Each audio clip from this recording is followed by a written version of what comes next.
Thank you for visiting ChristopherMedia.net. And now, breaking news from migraine sufferer Whoopi Goldberg about Nurtec ODT Rimegepant 75 milligrams. I got big news. Now Nurtec ODT is the first and only medication proven to treat and prevent migraines. This is big time. Don't take if allergic to Nurtec ODT. The most common side effects were nausea, stomach pain, and indigestion. For important safety information, prescribing information, and patient information, visit Nurtec.com. Ask your doctor about Nurtec today. Nurtec, baby. The Honda HR-V, CR-V, Pilot, Passport, and Ridgeline. They all have one thing in common. They never back off from a challenge. Available with all-wheel drive, the Honda SUV lineup has the performance you can count on and the capability to amaze. Ask Kelley Blue Book. They named Honda their 2021 Best Value Brand.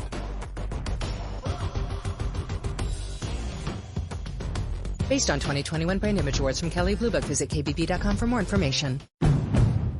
The Honda HR-V, CR-V, Pilot, Passport, and Ridgeline. They all have one thing in common. They never back off from a challenge. Available with all-wheel drive, the Honda SUV lineup has the performance you can count on and the capability to amaze. Ask Kelley Blue Book. They named Honda their 2021 Best Value Brand.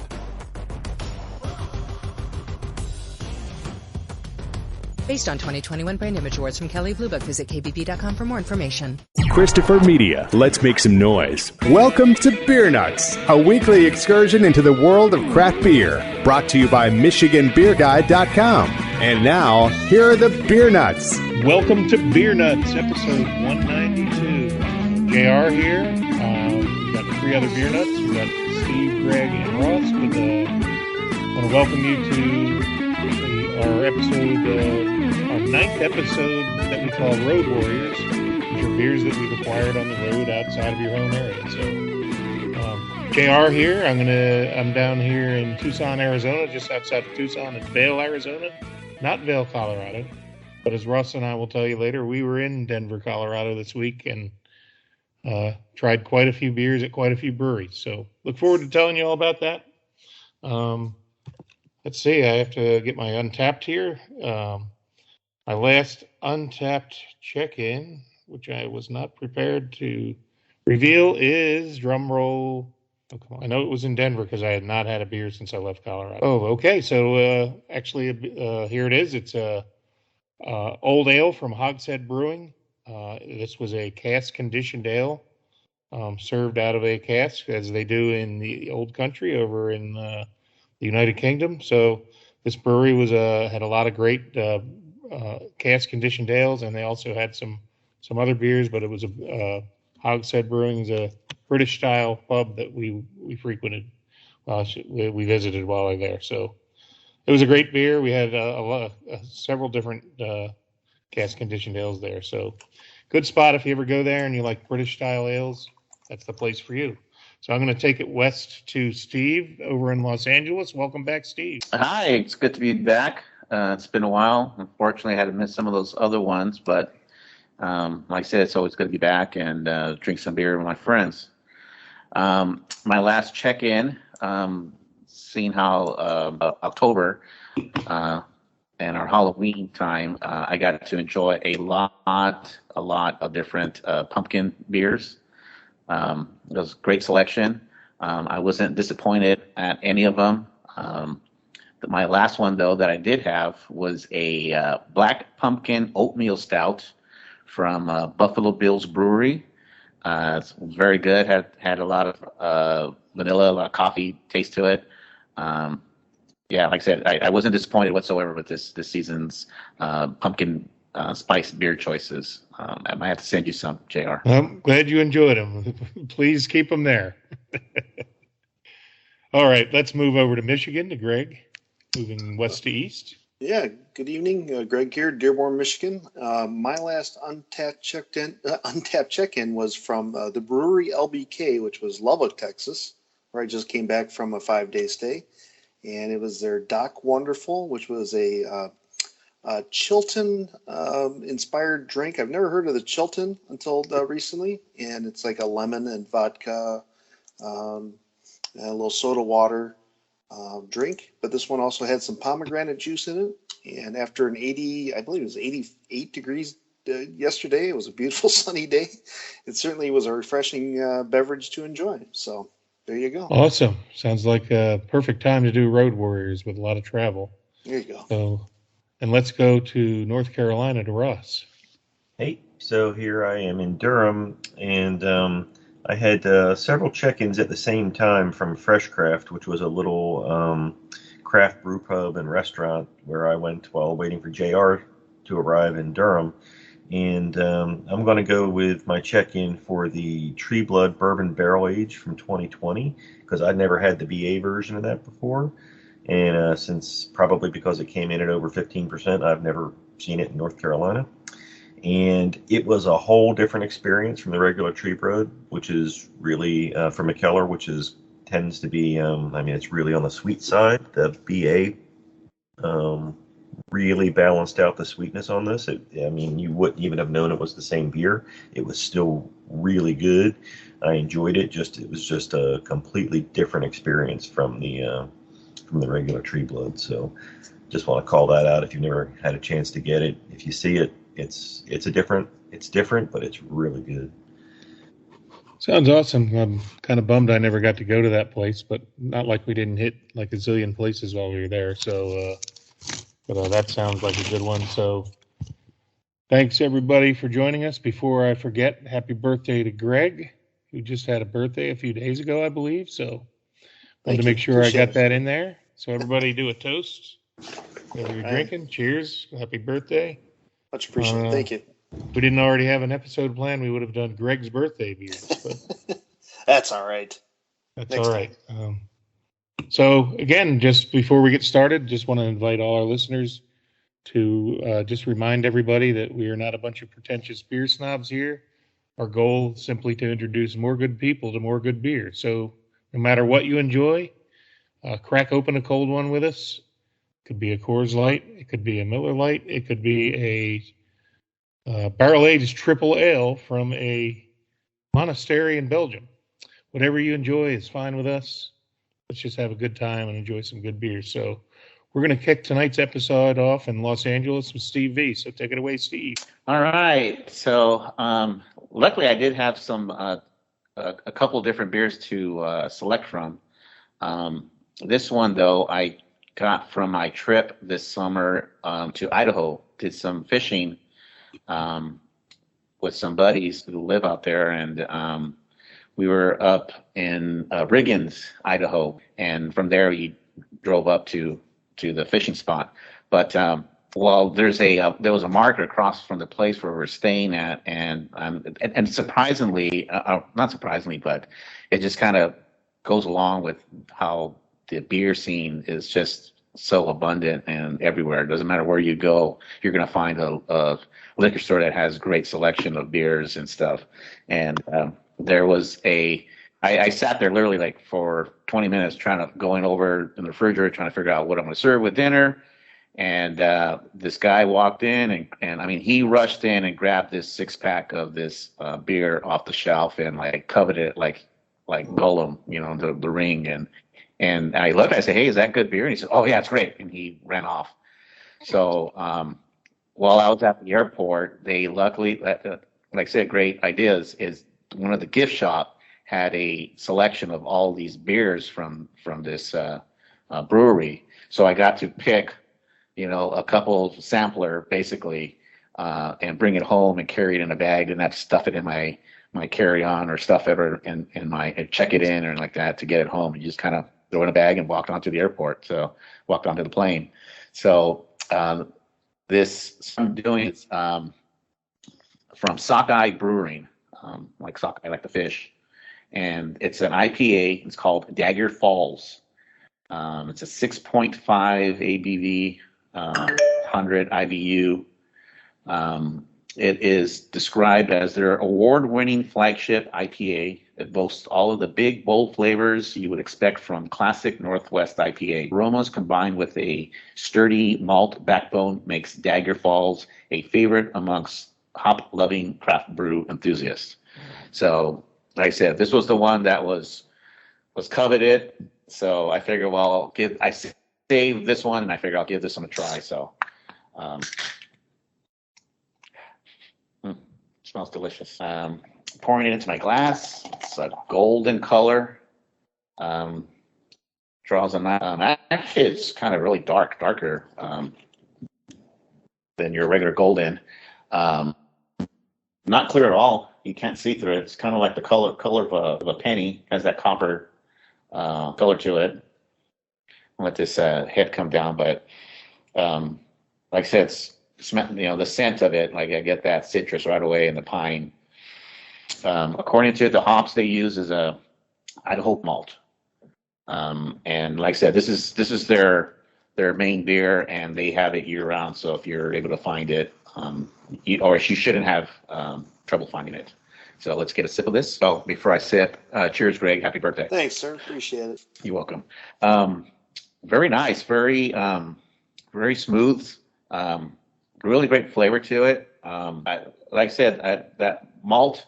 That's a great way to describe it. It has that really malty, a full flavor to it. Doesn't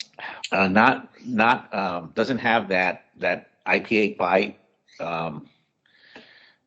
Just like smooth. It's a very smooth. No really heavy aftertaste from it. Is something that you can really enjoy. I think this is something that if you gave someone who's kind of on the border of IPAs or always says they don't really enjoy the taste of it, I think this is something that they would probably say, yeah, I could drink that, because they're so hard to convert.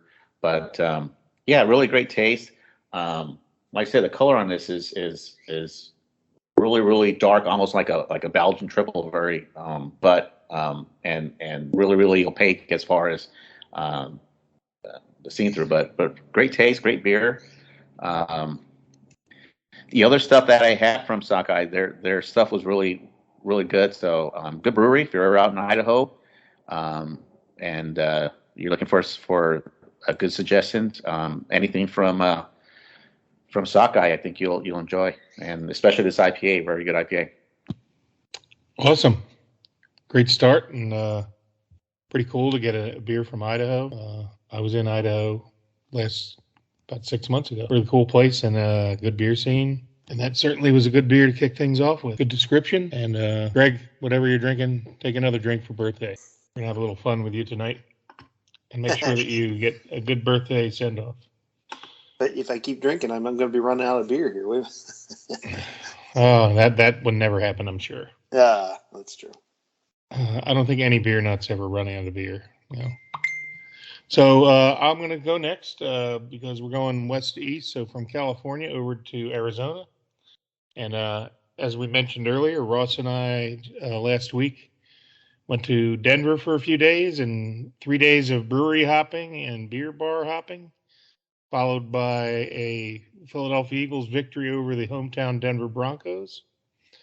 Ross will have a good story about one of the breweries we visited later, but I'd like to just dive into this beer. This is from Great Divide Brewing in Denver, Maple Pecan Yeti. So a lot of people are familiar with the Yeti beers that they produce, but this is a pretty cool variant that we saw at the brewery. It's 9.5% ABV, Imperial Stout with maple syrup and candied pecans. So before I describe this, I'm going to read from the can. Though Colorado-based, Yeti has been known to roam the woods of New England on cold winter nights, most recently monitoring production at his secret sugar bush. The sap harvested was used for the latest Yeti variant, Maple Pecan Yeti. Additions of Vermont maple syrup and candied pecans create a roasty, nutty, maple-infused, toothsome treat. Hunker down with this warming elixir and keep an eye out for mythical creatures. So let's get into this thing. I've already started drinking it. I was thirsty. And cheers, Greg, for your birthday. Drink again. Done. So again, this is a very a coal black Imperial Stout. I do want to mention the head is very frothy and lively, almost pillowy. I poured this like 5 minutes ago, and it's still like puffing up, and really nice, impressive head on this that doesn't go away soon, and almost looks like when you have a cappuccino and everything's bubbling up at the top. But certainly, let's just take a sip. Well, first, the aroma. Definitely roasted barley, roasted malt, that roasty flavor, almost like even though it's not coffee in it, I can taste a little bit of sweetness from the maple, or smell it, I'm sorry. The maple, there's a little bit of a sweetness and maybe even a nutty aroma. Of course, I may be skewed because I know what's in it. So let's just take a sip. So the first time, I'll say it's just, the overwhelming greatness of this beer is with the term roasty. Everything is just roasty. It's that nice, subtly, not really smoky, but roasty malt flavor. Like there's bittersweet chocolate. You can tell the maple's there, and that sweetens this up. There's definitely a nuttiness and maybe some caramel and vanilla hints in there. Let me taste this again. I guess what really impresses me is, the two descriptors, being roasty, flavorful, and the mouthfeel is just great on this thing. The indicator of that pillowy head on it tells you what it's about. It's like, it's not, a lot of these imperial stouts can be pretty flat with very low carbonation. This one's got a little bit of carbonation and in a good way. It's not like big bubbles. It's more like a, frothy, really creamy, delicious mouthfeel that makes this stand out from some other imperial stouts that I'm used to drinking. And I get that like mapley, nutty, kind of like, you can associate it with like a breakfast stout. I don't think there's any mention of any coffee in this, but I would say that it almost reminds me of a breakfast stout with, a little bit of dark coffee and dark malt. The maple is there, but it's not like overly cloying. It's, it's a supporting. This is a very well balanced beer with no one flavor, standing out. It's blended and balanced very nicely. I would just say that very pleased with this. Love the mouthfeel, love the roasty flavors, and would highly recommend that if you ever see this in a store, buy one. And it's one more redeeming quality is it's got that 19.2 ounce stovepipe can. So for a 9.5% beer in a big size like this, it's kind of nice. It's a little bit less than a bomber, but more than a 16 ounce can. So probably be feeling pretty good by the end of this thing. But all in all, I'd give this a pretty good rating, like about a 4.3, 4.4 area. Very, very nice, enjoyable beer. We'll say we had a great time at Great Divide. We met a good friend that's a legal person in the business, and showed us a couple more new great breweries that maybe Russ and I can expand upon later. But all in all, one of several great breweries we visited in Denver. And hats off to Great Divide for this one. It's a solid one that I would certainly recommend if you ever see it in a store. So that's about it for me. Has anybody else ever had this or seen it? No, can't say I have. Well, hopefully you'll get it in distribution at some point. But if you ever see it, grab it. It's delicious. So before I turn it over to Greg, I'm going to make him drink one more time. So I toast to Greg's birthday. All right, here we go. All right, Greg, it's all yours. We're going to Michigan. I'm glad I had all these drinks so I can get the flavor profile of my beer that I'm presenting. So, as I said before, I just got back from West Texas, but unfortunately, I didn't pack a suitcase to where we could have checked it and brought back some cans and bottles. So, this is, I guess, mine's more like a coming back from the road warrior. But my bottle that I brought in today, actually, I did pick up on the road not too long ago over in Grand Rapids. This is from Arvon Brewing Company. This is called their Time Reaper, which is vanilla and coconut.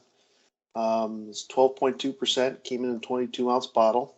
And just a little description on it. It says it's a triple mash 24-hour stout aged for 7 months in Buffalo Trace barrels with vanilla and coconut.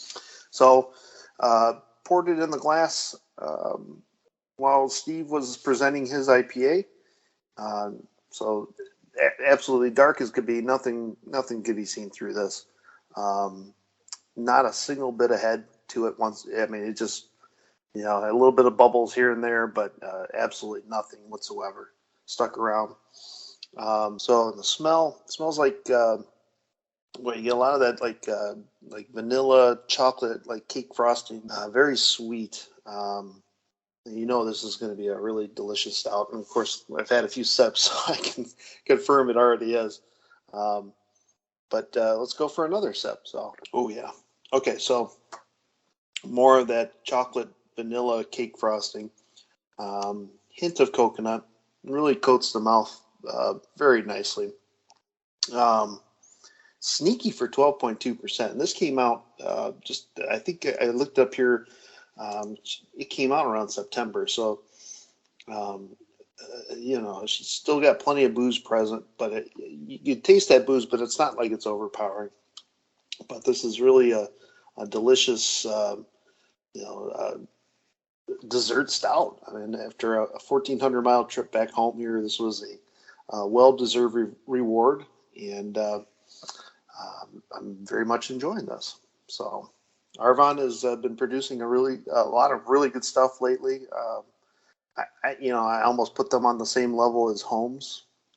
Holmes has been, obviously up there in the upper echelons of IPAs and sours and stouts, and Arvon is right there with them. So certainly anybody road warriors out to Grand Rapids, they're a great beer city, and definitely check them out. So there you go. Well, I'm still in tune with a lot of the Michigan beer scene, even though I've moved about 3 years ago to Arizona. I'm still in a lot of the beer groups on Facebook and social media, and I've seen nothing but praise for Arvon. Certainly looks like a great brewery that opened after I left. So, and if I could also say, at least during our times of COVID, they do. Not only do they distribute to stores, but if you place an order, you can also get them delivered to your home address, which is fantastic in my opinion. So, I mean, they're not always in the area, but it seems like once a month they're back here dropping stuff off. And, I've had a few beer packages sitting on my porch or at least a knock on the door waiting for me. So hats off to them for, getting beer to us when we're stuck at home, when we so. Well, that's pretty awesome. So before we take it over to Ross, one more birthday drink for you. Great. Oh, okay. Hold on here. All right. You know what? I'll drink with you too, because this Maple Pecan Yeti is Thank you. getting better with every sip. That was good. All right, let's go to Durham, to Ross in North Carolina. Okay, so do we want to do a beer? Or do we want to do some stories or what? Let's do a beer, and then we'll get into some stories, and okay. We might even have time for another beer, some of us. So my chosen beer tonight is the barrel-aged Imperial Banana Stout from Tombstone. So I officially picked this up on the road while I was in Denver is where I acquired it. So the description on this beer is the base stout for this beer spent nearly 2 years in some of our favorite bourbon barrels before we decided to finish it off on a ridiculous amount of bananas. Roasty, chocolatey, and incredibly complex, this banana bomb of a stout is the ultimate dessert beer. So it sounds like everything I want. So give this a crack. And it's 10%. Okay. Not a lot of head there, pretty small, light, fine tan head. Beer is fairly dark and definitely smells like bananas. So before I taste this and go any further, I'm going to say I've had very few I'm not going to say negative experience. I'm not going to say the experience was negative with a banana beer, but often beers say they're banana and there's just the faintest trace of banana in them, right? It's thing, it's banana bread thing or banana, whatever's been added to it. I've never had one where I could say, wow, I can really taste the banana there. Not like in an overpowering way or anything, but just where you can actually, you don't have to go try to figure out, that banana a little bit on the aftertaste or something, or it's just hinted it's being overpowered by something else. So this truly has a lot of banana on the nose. It's you're really not Not getting any bourbon on the nose at all, even though or not getting any barrel at all of any kind on it. Just the banana sitting there. So I'm looking forward to having this. Let's give it a drink. Okay, so you can actually taste the banana. This tastes like banana bread. And there's a hint of chocolate there, so it's almost like chocolate banana bread. It's got the banana. You can definitely taste it. It's not overpowering.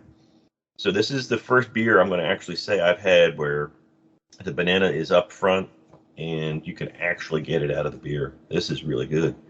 And there's getting a little bit of the bourbon on the back. So it's really hiding it though.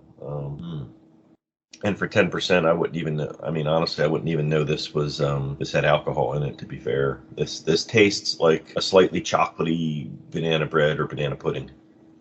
This is really good. I am very glad that I acquired this beer. You are speaking right up my alley with banana pudding right now.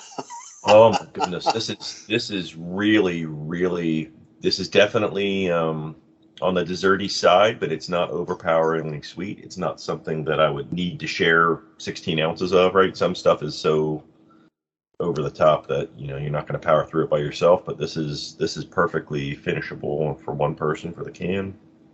And it's maybe, I don't know, I might have expected this to have a heavier mouthfeel to it, but that's not really a detractor here. You want to be able to have as much of this, I guess, as you can, and it's definitely drinkable. So full disclosure here. Oh my goodness. Russ got that in really Denver, good. Not from a Denver bottle shop, but from me because from his Denver Huckleberry. From his Denver Huckleberry. So JR muled it to Denver for me. So this was extremely limited in production. I think we had about 8 cases of this beer produced, and then a couple of slim kegs for the tap rooms. I did have it on tap at the tap room, and I was planning on sharing it with Russ, but we had drank so much beer that by the time we got back to our room every night, there was, no reason to open anymore. So I was happy to gift it to him. I'm even happier that he's enjoying it now. So oh my goodness, yeah, this is really, really good. It's like I said, it's the first beer I've had where the banana isn't something you have to go looking to find in the taste, right? I've had a lot of things that said that they were banana and you had to go search for it as you're drinking it. This it stands out and it's really good. Well, I hope we were able to make it again sometime soon, so we can share it with some of the other beer nuts. Thank you for visiting ChristopherMedia.net. This Black Friday, experience the magic of a great night's sleep only with Casper. From supremely supportive mattresses and plush pillows to the softest sheets, Casper has everything you need to transform your bedroom into a magical world of sleep. Have you ever experienced sleep in 4D? Every Casper mattress is made with Casper 4D sleep technology, Casper's innovative formula for your best night's sleep. For all you hot sleepers, the Casper Wave Hybrid Snow Mattress keeps you cool for 12 hours plus, pulling heat away from your body for sustained temperature regulation and a cool-to-the-touch feeling. Now, that's cool. Shop some of our best products and save big with the Upgrade Bundle. The bundle includes your choice of mattress, a mattress protector, and your choice of bed frame. It's as easy as 1, 2, sleep. As always, Casper has free shipping and returns. For a limited time, save up to 20% with Casper's Black Friday sale online at Casper.com or a store near you. Exclusions apply. See Casper.com/promo for more details. The Honda HR-V, CR-V, Pilot, Passport, and Ridgeline. They all have one thing in common. They never back off from a challenge. Available with all-wheel drive, the Honda SUV lineup has the performance you can count on and the capability to amaze. Ask Kelley Blue Book. They named Honda their 2021 Best Value brand.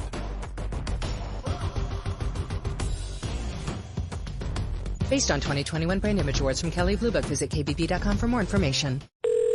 Sattva customer service. How may I help you? Hi, is it true that Sattva delivers to any room in the house? Correct. Really? Even to a treehouse with spiral stairs? Yep. Or an underground man cave? Yep. What about a research library hidden behind a painting that can only be accessed with facial recognition? Sattva's free white glove delivery, setup, and old mattress removal works for all rooms. Impressive. Get $200 off your purchase of $1,000 or more at sattva.com/200.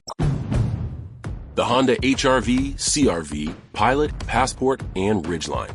They all have one thing in common. They never back off from a challenge. Available with all-wheel drive, the Honda SUV lineup has the performance you can count on and the capability to amaze. Ask Kelley Blue Book. They named Honda their 2021 Best Value brand.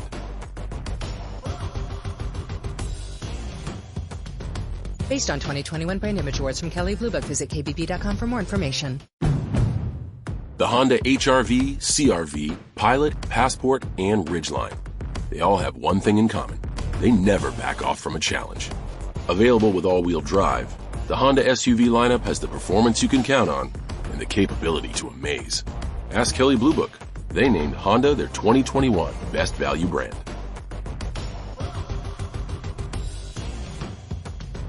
Based on 2021 Brand Image Awards from Kelley Blue Book, visit kbb.com for more information. The Honda HR-V, CR-V, Pilot, Passport, and Ridgeline. They all have one thing in common. They never back off from a challenge. Available with all-wheel drive, the Honda SUV lineup has the performance you can count on and the capability to amaze. Ask Kelley Blue Book. They named Honda their 2021 Best Value brand.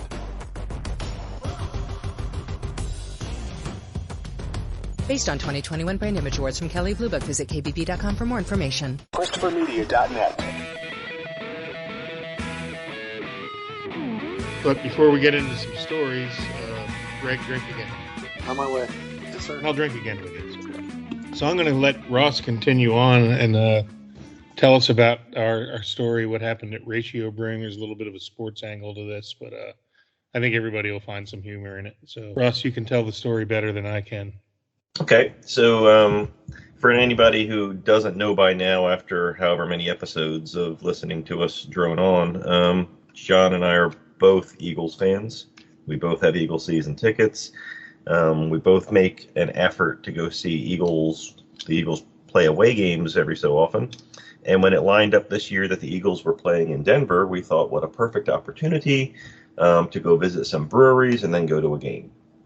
So we had a really, really great time in Denver, visiting a lot of different places. And at the end of it all, we got to see the Eagles beat the Broncos 30-13. So that was just icing on the cake of visiting all the great breweries that we made it to.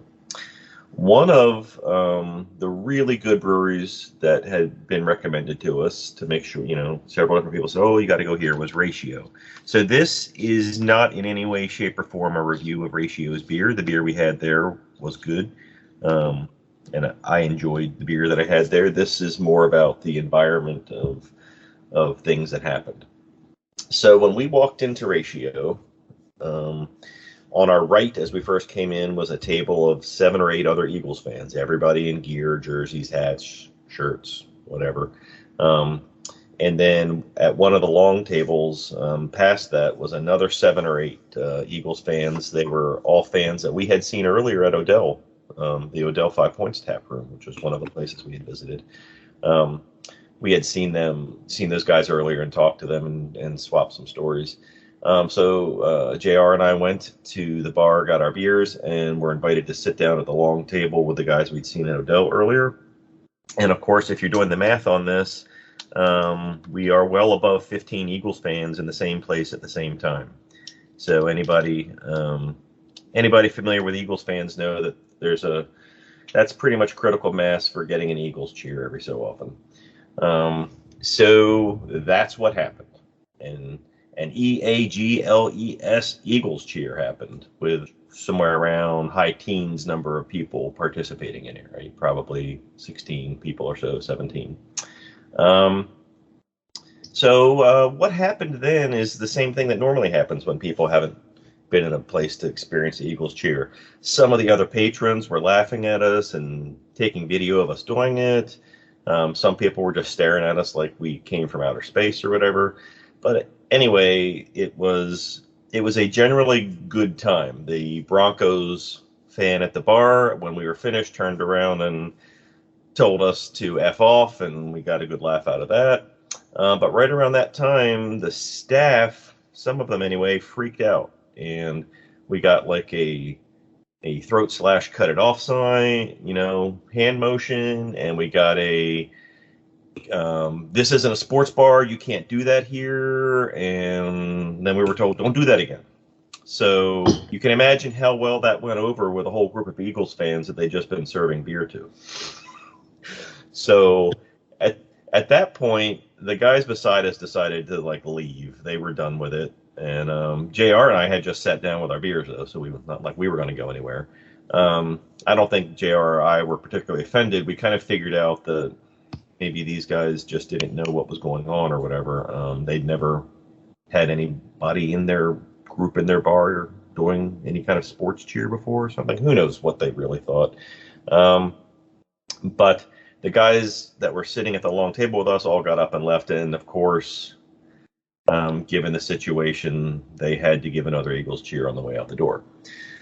So it wasn't long after that one of the wait staff came over to the table, and I tried to give them my best advice that I could. And, in dealing with a situation like that, maybe you don't go for the, cut it off, shut up option right away. Maybe you just tell them to, hey, next time you want to do something like that, can you tone it down a little bit? And then they'll get the hint, and since you asked nicely, maybe there won't even be another cheer at all, and they'll just drink quietly. Who knows? But that's not what they went for. It was perfectly their right to tell us to shut up and don't be loud, I guess. It's their place, their rules. But it really wasn't the right way to handle it. And when we heard Eagles cheers at other times and other places, and the other breweries and the distillery that we visited all were like, well, that was a really weird way to handle that situation. Like nobody considered it a big deal to do an Eagles cheer. I guess as near as I can figure, the staff at Ratio maybe thought we were about to start a riot. I don't know. I mean, their only explanation that they ever offered was we're not a sports bar, and that's why you can't do it. So it was kind of weird. I've never, ever been in a situation at any restaurant, bar, or pub, either in Philadelphia or while traveling Eagles fans travel really well. That's another thing you need about Eagles fans. There were a lot of Eagles fans in Denver, a lot in the stadium, a lot in the bars and restaurants, a lot downtown, the Eagles fans everywhere, spontaneous cheers all the time. I've never seen something happen like this where the establishment that we were in basically didn't really know how to handle it and didn't think of it as a good time. They thought of it as something that bothered them rather than people just having fun. So that's the weird story for the trip. And again, the Ratio beer was good. It was just a weird way to handle that situation. That's fittingly, the next day Ross wore his "No one likes us, we don't care" shirt, which is the moniker for Eagles fans.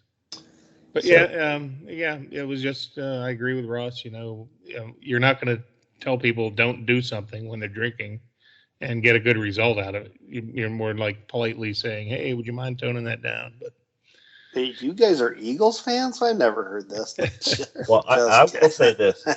I had the most beautiful looking beer I've ever had at Bierstadt. Would you agree with that, JR? Oh, yeah, Bierstadt.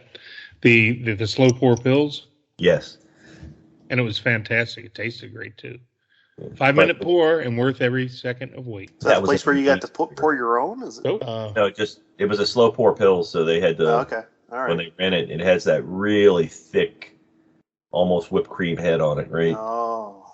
It was amazing. We posted some pictures of that if you go to our Facebook page. It almost looks like an ice cream cone because on the top of the Pilsner, they have the thick white head and they twist it around and there's a twisty on the top. It almost looks like an ice cream cone, but I mean, the beer was fantastic.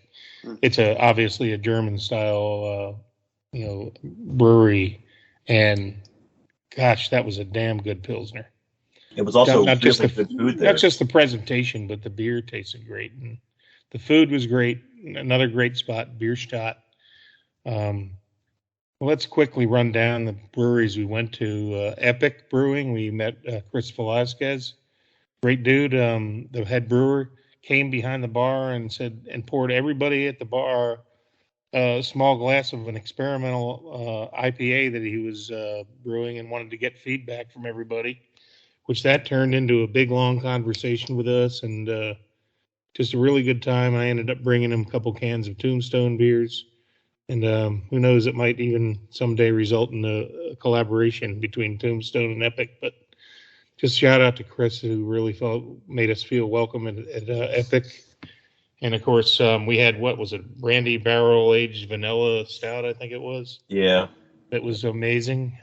You get all those variants that Epic has, like the triple barrel and all that. Well, this was one of those, only to another level that I don't think I've ever seen in distro. So Ross and I each got to enjoy that there. But great talking to a professional brewer like that, who took the time to spend like a half hour and chat with us about different elements of his brewing career and brewing.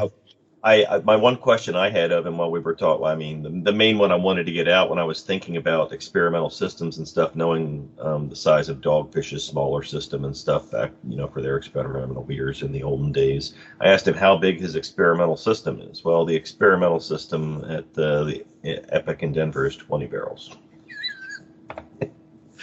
So. Wow. Yeah, that was a great stop, and we went there twice. Let's see, where else did we go, Ross? We went to Odell, was a good one. After Bierstadt was our mutual friend. So JR can never remember the name. No, I can never remember that, but it was our mutual I just friend. pulled up that picture of that Pils. Oh my goodness. Yeah. That is We'll post like it on a Instagram meringue. for our That's viewers. a meringue. Oh my goodness. Anyway. And then we went to Odell. We mentioned the Odell 5 Points tap room in Denver. We went to Ratio. We went to Block Distilling and had some seasonal gins there. We went to Stem Cidery. I don't know, JR, do you have some comments about Stem? Yeah, well, I tried several different ciders there, and it was kind of, we were drinking so much beer, it was kind of a nice change to get some ciders, and I loved their pear cider, but the cider that really blew me away was the guava chili cider, and so much that I bought a 4-pack, and I actually have one chilling right now that I might even have before the end of the podcast, because I just took the last sip of my Maple Pecan Yeti. So I might even wrap up with a review of that.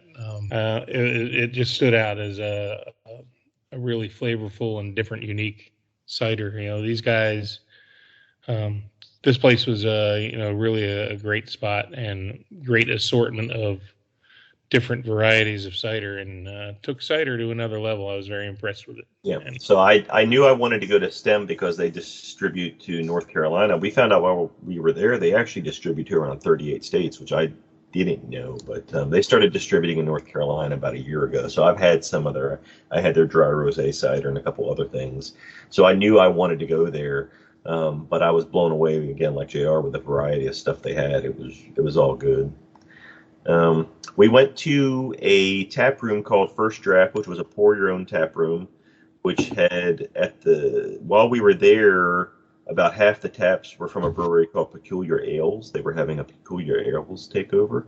And the other taps were all really good beer. Everything we had, I off the top of my head, I'd have to go back and look at my log of stuff, but I know that we didn't have anything bad there. Everything was good.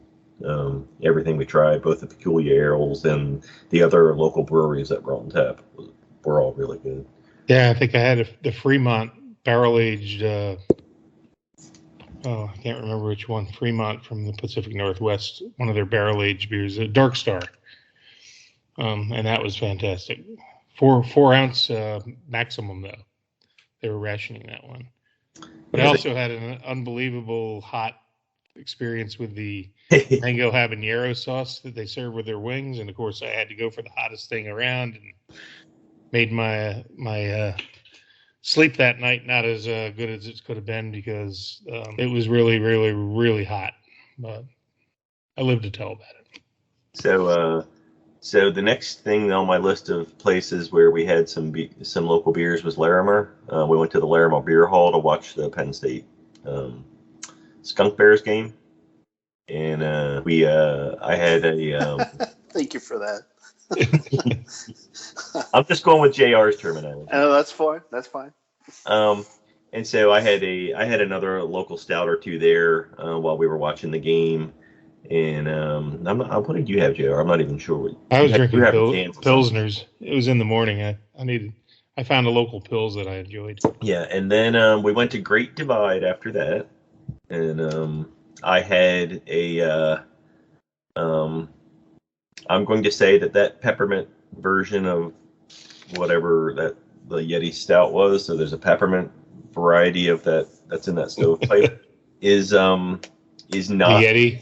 Is not something that I would have for myself again. That was a lot of peppermint, and it's I thought, I'm here, I might as well try this, but yeah, I need mint to be kind of in the background and just not as upfront as that was, and that was really upfront. That was a lot of peppermint and really upfront. What did you have there? You did not have a stout, right? You had something else. I forget. I think I had an IPA. I'm looking that up now, but let's see here. Bourbon Barrel Aged Dark Star was what we had at that other place, and Juicy Bits. Yeah. I'm not seeing anything. I must have been, and I don't think I checked it in, but anyway. No, I didn't have a stout. Yeah. From there, we went to Burns Family Artisan Ales, which is owned and operated by Wayne Burns, who used to be the head brewer at Coonan, as John mentioned earlier, back in 2010, up until the 2010 and 2011 time frame. And we got to talk with him for a nice long time about the history of a lot of the beers at Coonan's, and some of those are, of course, everybody's favorites, including 4D and Creme Brulee Java Stout. Obviously, he was the head brewer there when I was first exposed to Coonan beer in terms of having some of the Creme Brulee, which is what was it came to a beer festival here in North Carolina back in 2010. And so it was just really awesome hearing some of the history of sizing up some of these recipes to be produced on in large, for a larger batch, and both in terms of something that could be bottled and not have issues being bottled. Right, there was a lot of technical talk and a lot of really good history of the beers that Wayne has brewed over the years. It was an amazing experience to listen to that. So. It was truly the highlight of the trip for me, and shout out to our friend Dan, who is a lawyer in the industry and helps breweries with legal compliance, including Tombstone and several other breweries and distilleries around the country. But he met up with us and he told us about this place and actually drove us there, and we had a great experience with him. I just really want to thank him for his hospitality. He even drove us to Hogshead and dropped us off at the next brewery stop. So shout out to him. That would have never happened. And, he's very connected in the brewing scene up in Denver. I'm opening up that guava chili cider, by the way. That's what you just heard. But I would say I would totally recommend Burns as a place to go visit if you get a chance to be there. It's Wayne and his wife and a couple other people that he employs. It's just a very small operation, but everything we had there was great. And JR, and I have a bottle here that I almost was going to use for the episode, but I didn't want to drink a barrel-aged barley wine by myself. But it's called Gallivant, Burns Family Artisan Ales, Denver. Gallivant Gin Barrel-Aged English Barley Wine. And it just sounds incredible. It's 14.5 ABV. Says ages gracefully, 5+ years. So, and then indulge responsibly on the back. But I was kind of thinking, it would probably be stupid to drink this right away. So I'm going to put that in my cellar for a little while, and hopefully we're still doing beer nuts when I drink it. But we did have several great beers there. Just an awesome time. Really, really cool dude. Wayne, told us all about his history with Coonan. Told us he still has a great relationship with the Coonan brothers, and We told them that, we speak, that's one of our favorite breweries, and we're going to do our episode 200 with the Coonins, crossing our fingers that they will make that happen. So that was really the highlight of all the great breweries we visited. I really enjoyed Odell. Odell had a Cantaloupe IPA, which I was kind of like freaking out about. I don't know if this is going to be good. But once I tasted it, it was like phenomenal. It was just, it was very well balanced, not overly cantaloupe-y, but enough taste there that made it unique. Other breweries we hit, Ross, I'm trying to remember. Well, I was going to mention, you mentioned Hogshead a couple times. I had a cask stout there that was just a great end. So we hit all these breweries mostly in the 11th, 12th, and 13th. And so Hogshead was kind of the last brewery we ended up at on the 13th, right? And after all of the different styles and adjuncty things I'd had, it's like, I love my adjunct stouts. I think everybody knows that. But they had this just straight kind of standard cask stout there, and that's kind of what I ended up with for my craft pours, right? That was the last thing I had, and it was a great way to end. I think JR probably regrets that he didn't get that. So yeah, it did taste great, but I'm a big Old Ale fan. I tried their Old Ale on the cask. That was good. There was some good English brown ales on the cask. Having worked for Scottish and Newcastle for 4 years, I have a special affinity for those, traditional British brands and or British pours on the cask. And man, you don't see. Usually, you go to a brewery and there might be one beer on cask. They had like 4 or 5. So that was a great experience. Thanks for Jason Reese from Michigan, from Southgate, Michigan, who recommended that I go there. I don't think I would have even known about it if he hadn't made that recommendation, but that was a great one, man. And then the next day we got to go see the Eagles defeat the Broncos on their home turf. So I did have a Dale's Pale Ale there. That was the only beer I had, but actually in the stadium. Several outside the stadium that were actually some of Russ's North Carolina favorites, including my all-time favorite new North Carolina beer that Russ introduced me to, which is Drunken Vigils from Southern Pines, right? Yes. And I did not get to pop the Southern Pines German chocolate cake, which is another great one. Pretty much everything from Southern Pines is great, and I still hope one day we can do a Southern Pines episode. Because we popped everything I've had from Southern Pines rules. We popped one of the Dead Man Suit and Ties as well. That's right. Yep. We heated up some of the people that were there with us. We gave everybody a little sip, and they all agreed that was a relatively warm beer for them. But what a great trip that was, and I've been dry until tonight, so I'm back off the wagon now. I guess 48 hours was enough. A lot of beers, a lot of waters in between. Tried to stay hydrated. But I will say this: I can tell you that I have chili guava cider in front of me, and I poured one because my beer's empty. So I'll review this real quickly. The only thing I don't like about this beer, and maybe it shouldn't bother me, but it's in a pink can. But it says this is Stem Cider's chili guava apple cider, 5.2% gluten free, off dry. I fell in love with this cider, man. I tried a flight, and this blew me away, So I just poured it, and it looks like apple juice, because it is. It's a nice light yellow straw color apple cider. There's no head on this thing, but there's tiny bubbles. Not many, but tiny bubbles in it. I taste the aroma is apple. I don't really. I take a little bit of fruitiness from the guava, but there's no trace of any hot pepper or chili. But let's take a sip. So there's just a slight effervescence. Very, very easy drinker. And when you first taste it, you get the apple, and then there's a little bit of guava. Guava is I believe it's a fruit native to South America. It's in a lot of IPAs. I'm looking at the ingredients here: fresh pressed apple juice, guava, chili puree, water, dried chilies. So, but man, and then at the very end, you get a little finish with a little zip from the chilies. It's not a lot. It's not going to blow you away if you don't like hot stuff. but it's like a little zing at the end, a little bee sting at the end. And man, I always enjoy anything with some heat to it. There's not so much heat that it would, bother most people, but it adds a nice finish to it.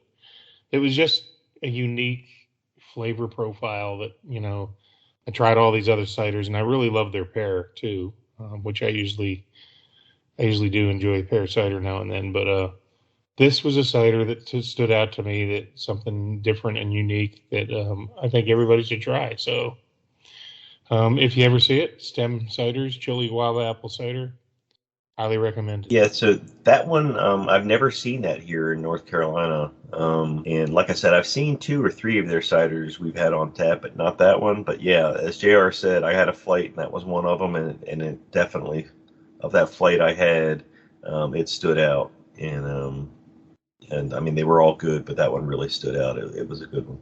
And it couldn't have been a better time to go to the cidery, because we had been kind of beered out for, I think that was like almost the halftime of breweries, where we had been to 4 or 5 breweries. Then we hit the cidery. Then I was ready for another beer then, and we kept moving on. But yeah, 3 days of breweries and then a day of football. We didn't drink as much beer on the football day. I think we were pretty beered out by then. I'll always stand behind a Dale's Pale Ale. That was as solid as they come in the stadium for a stadium beer.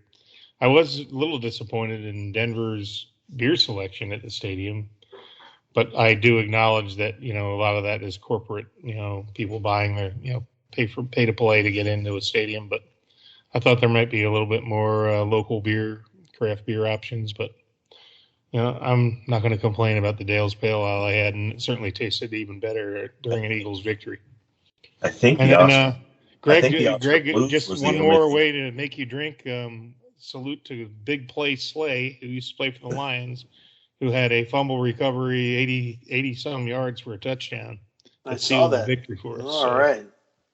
I was going to happy birthday again, Greg. And here we go. I might add, you didn't lose this week. We didn't. You didn't win, but you didn't lose. It's got to feel better than a loss, right?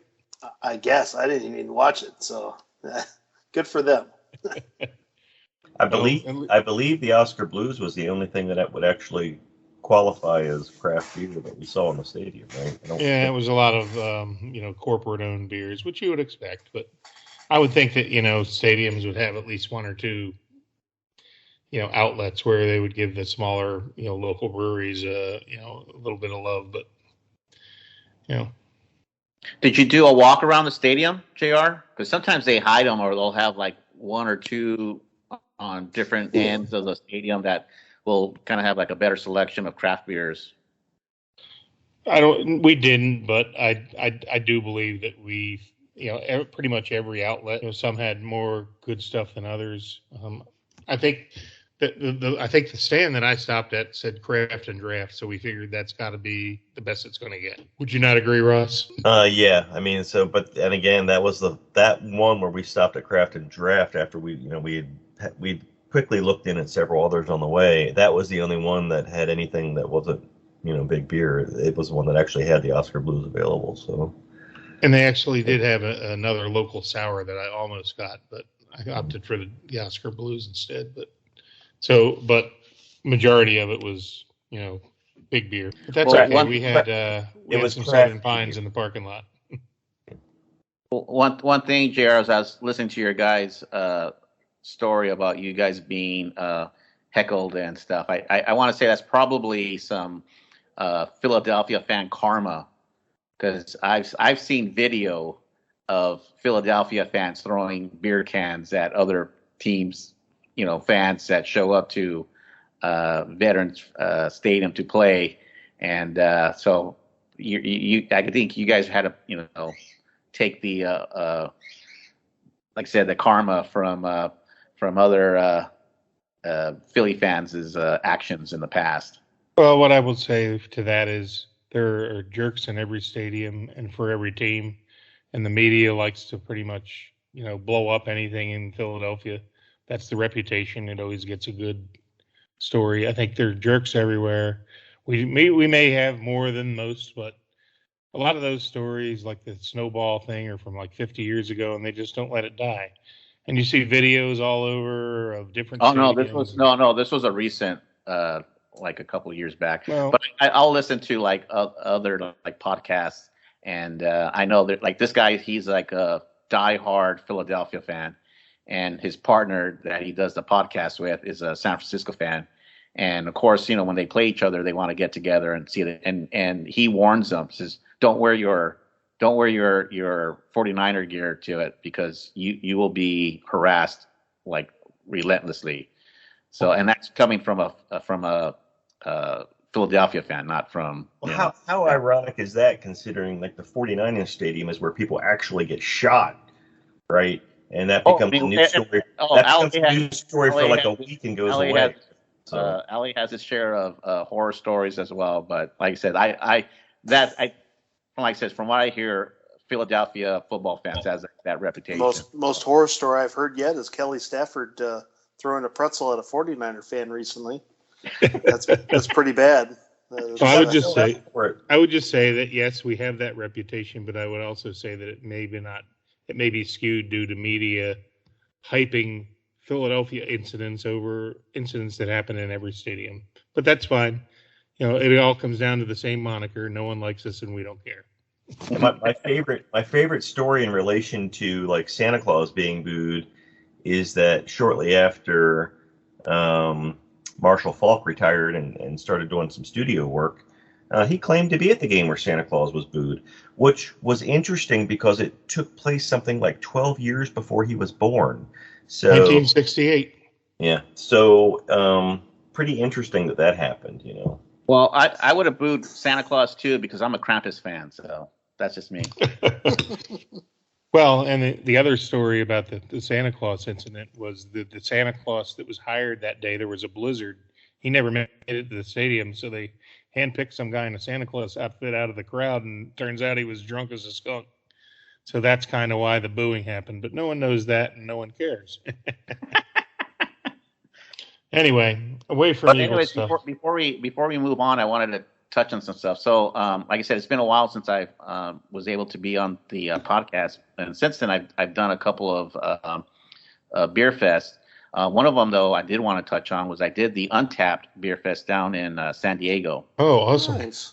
And that was probably the biggest beer fest I've been to as far as the selection of beers. I mean, I literally I think that was probably the first time I didn't get to go through all of the different breweries.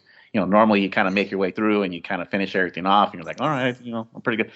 There were so many from around the country, not just local San Diego, not just local California.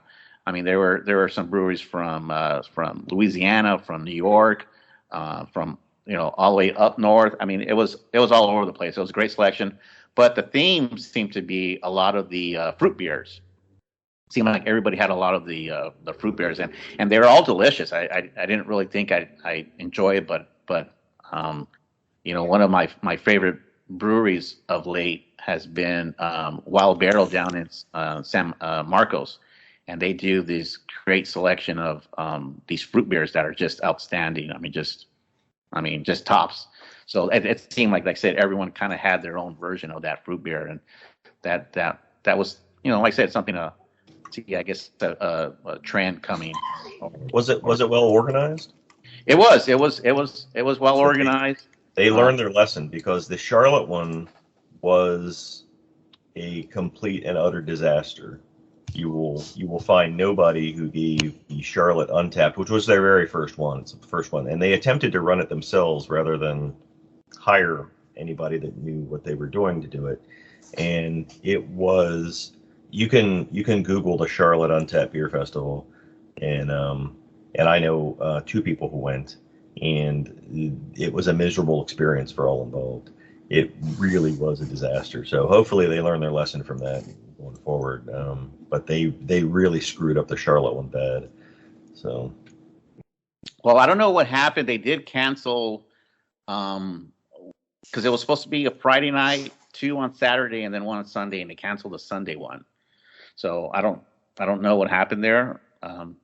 And the Charlotte one was pre-COVID, right? So it was it was their first time attempting to do it. So yeah, I think hopefully they've learned their lesson. But yeah, they mismanaged tickets, they mismanaged all the paraphernalia, they mismanaged getting all the stuff set up. They wouldn't let anybody move their own kegs, right? There were some union issues, so that only stadium staff were allowed to move kegs into the stadium. So like the VIP people couldn't even get pours of stuff because the kegs weren't even delivered yet because I only had like 2 guys to move kegs. So it was a mess. So like I said, hopefully they figured that out going forward. No, well, as far as being organized, I thought it was fine. There wasn't any issues. My only, I guess, gripe would have been, so they did it in just outside of Petco, inside the property, but it's kind of like the area behind center field. So it was like kind of like on a hillside. So you had all these things. So like, by the end of the day, after, a good amount of tasting, people are trying to, manage their way up these hills. And yeah, so how are some people did. So how are the event glasses? It was just some plastic glasses. That seems to be the norm coming. Although I did do. Were they the really cheap ones? So the one in Charlotte were really cheap. They were literally like your airplane drink glasses with the Untapped logo on them. So they were cracking and destroying them all the time. And then they ran out. And then they were just distributing like paper cups that they were getting from vending machines and stuff because all the glasses cracked and ran out. It was, like I said, that was one of the lessons they learned, I guess, the hard way the first time. Well, I just did the Punk in the Park. The beginning of this month, and that was a beer fest, and then a bunch of punk bands were playing, and I was really, really disappointed because I signed up for the VIP and we went in and they didn't like separate the lines, so they're telling everybody to get in line with the people who were coming in general admission, and so I was literally like half an hour late getting into where I paid for an hour to get in early, and then they didn't even give a cup. They were all the breweries were using these small little plastic cups, and that was, like I said, I was disappointed on that one. That was probably the worst experience I had at a beer fest. Well, hey, moving on from the beer fest, what's everybody think about the Bell's Brewery buyout by I guess it's the Lion Brewing from Australia that owns the rights to New Belgium. So now it'll be a conglomerate between Bell's Brewing and New Belgium. So, Greg, you live in Michigan. What's everybody saying up there? It's like, are they upset that Bell's is no longer an independent brewer, or do they accept it? I think the majority of people accept it. I think they understand that Larry Bell worked so hard to build up Bell's as much as they are, and get it to the point where he can be comfortable enough to hand it over to somebody else. And I don't know if really that his immediate family wanted to take it on into the future. So at least this puts it in the hands of somebody that will continue on for time to time. But I there's also the talk of sell out, and you're giving up to the big guy. But I guess to each their own, and I just hope that New Belgium will continue on, Lions, I guess, but will continue on the greatness that Bell's is. So I don't have any problem with it. I understand. I get it. So yeah, it happens. My take on it is it could have been a lot worse if they were bought from an AB or a Miller. Yeah, there you go. Right. At least it's still kind of a crafty company, and it's just the reality of the beer business, and that's just the way it is right now. The rich get richer, and the small independent breweries need to watch out for themselves. But you're right, Larry Bell paid his dues, and he earned his retirement. Yep, he did. So good for him. I personally, as long as the quality of the beers aren't compromised, I'm fine with it, and I have every reason to believe that they'll continue on with that. I would be a lot more upset if it was an Evil Empire owned beer. I'll just leave it at that. There you go. Anybody else have anything to add before we head to Mexico City? Final thoughts? Greg, one more birthday beer. Happy Okay. birthday. All right, let's go. Next year, we are going to do a Greg's birthday beers. We did the JR's birthday beers. Come on, everybody else's birthdays have to be celebrated. Steve V's, when's your birthday? In June. Okay. I'll make a note of that. Ross, when's your birthday? July. Okay. So we got June and July covered. July, tough time to drink Imperial Stouts, but that's what we do for Ross's birthday for sure. I say not for me. I can drink stout anytime.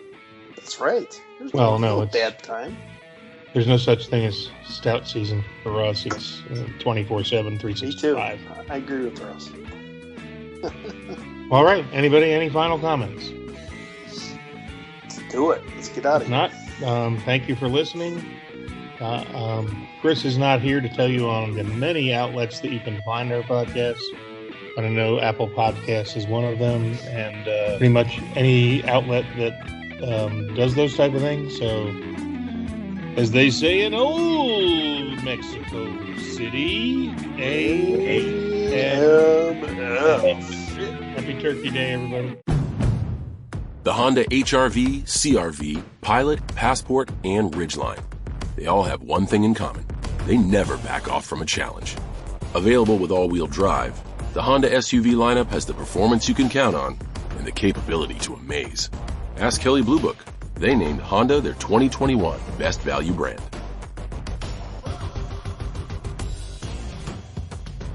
Based on 2021 Brand Image Awards from Kelley Blue Book, visit kbb.com for more information. The Honda HR-V, CR-V, Pilot, Passport, and Ridgeline. They all have one thing in common. They never back off from a challenge. Available with all-wheel drive, the Honda SUV lineup has the performance you can count on and the capability to amaze. Ask Kelley Blue Book. They named Honda their 2021 Best Value brand.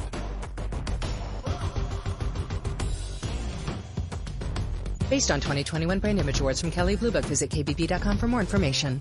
Almost 90% of women have cellulite. And guess what? It's not their fault. We don't choose cellulite, but we can choose a different way to treat it. Meet Quo, collagenase Clostridium histolyticum, AAES, the first and only FDA-approved prescription injectable for moderate to severe cellulite in the buttocks of adult women. This non-surgical treatment is injected by an aesthetic specialist in 10 minutes or less. Individual results may vary. Do not receive if you are allergic to any collagenase or ingredients in Quo or have an infection at the treatment site. May cause serious side effects, allergic reactions including anaphylaxis, and injection site bruising. Seek medical help right away for any signs of allergic hypersensitivity. Tell your doctor about all your medical conditions if you have a bleeding condition or take medicine that prevents clotting. Most common side effects include bruising, pain, hardness, itching, redness, discoloration, swelling, and warmth at the injection site. Ask your doctor about all possible side effects and for product information. If you're ready to get to the bottom of your cellulite, learn more and find a specialist at Quo.com. Thank you for visiting ChristopherMedia.net.